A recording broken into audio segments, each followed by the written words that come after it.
FIFA ലോകകപ്പിന് യോഗ്യത നേടുന്ന ഏറ്റവും ചെറിയ രാജ്യമെന്ന അപൂർവ റെക്കോർഡ് സ്വന്തമാക്കി കരീബിയൻ ദ്വീപ് രാജ്യമായ കുറസാവോ. വെറും 1.56 ലക്ഷം ജനസംഖ്യയും 444 ചതുരശ്ര കിലോമീറ്റർ മാത്രം ഭൂവിസ്തൃതിയുമുള്ള ഈ ചെറു രാജ്യം കോൺകകാഫ് യോഗ്യതാ റൗണ്ടിൽ ജമൈക്കയുമായി ഗോൾ രഹിത സമനില നേടിയതോടെ 2026 ലോകകപ്പിനുള്ള ടിക്കറ്റ് ഉറപ്പിച്ചു. ഗ്രൂപ്പ് ബിയിൽ 6 മത്സരങ്ങളിൽ നിന്ന് 12 പോയിന്റുമായി തോൽവി അറിയാതെ ഒന്നാമതെത്തിയാണ് കുറസാവോയുടെ ഈ നേട്ടം. ബെർമുഡയെ എതിരില്ലാത്ത 7 ഗോളിന് തകർത്തുൾപ്പെടെയുള്ള പ്രകടനങ്ങൾ ലോക ശ്രദ്ധ പിടിച്ചുപറ്റി.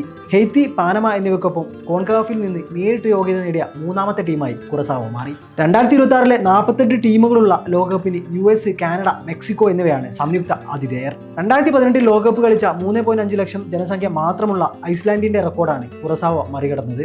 78 വയസ്സുള്ള ഡച്ച് ഇതിഹാസ പരിശീലകൻ ഡിക് അഡ്വക്കേറ്റിന്റെ കീഴിലാണ് ഈ അത്ഭുതം സംഭവിച്ചത്.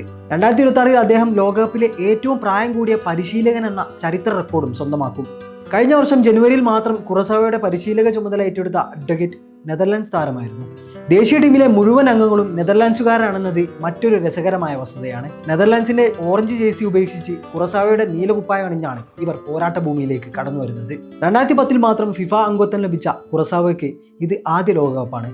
കരീബിയൻ ഫുട്ബോളിന്റെ ചരിത്രത്തിൽ സുവർണ്ണ ലിപികളിൽ എഴുതപ്പെടുന്ന നാഴികക്കല്ലായി മാറുകയാണ് ഈ ജനത.